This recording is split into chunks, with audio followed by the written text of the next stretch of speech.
मेरी खुशनसीबी है। और डिपार्टमेंट के काम तो आपको पता ही है ना, कितने देर समय से होते हैं। अल्हम्दुलिल्लाह उन्होंने नया तारुफ दिया आपको। वैसे तो तमाम तारीफ अल्लाह ही की लिए है ना, आपको कुछ भी नहीं। वैसे अल्लाह ताला ने उन्हें यहाँ मुकर्रर किया है।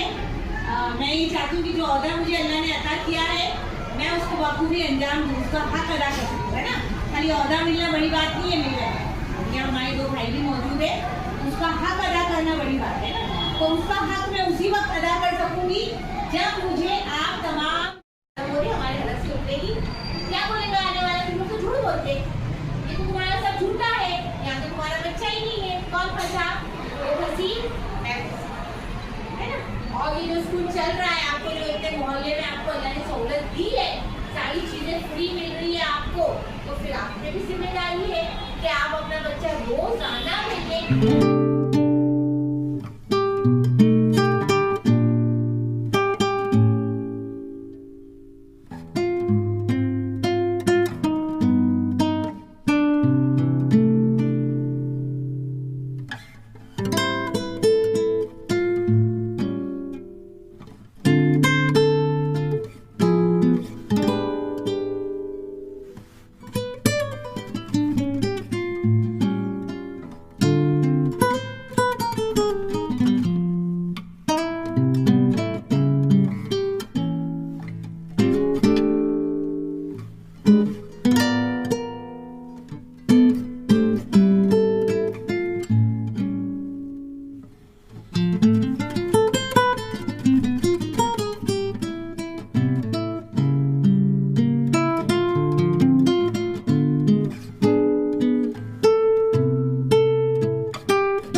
Thank you.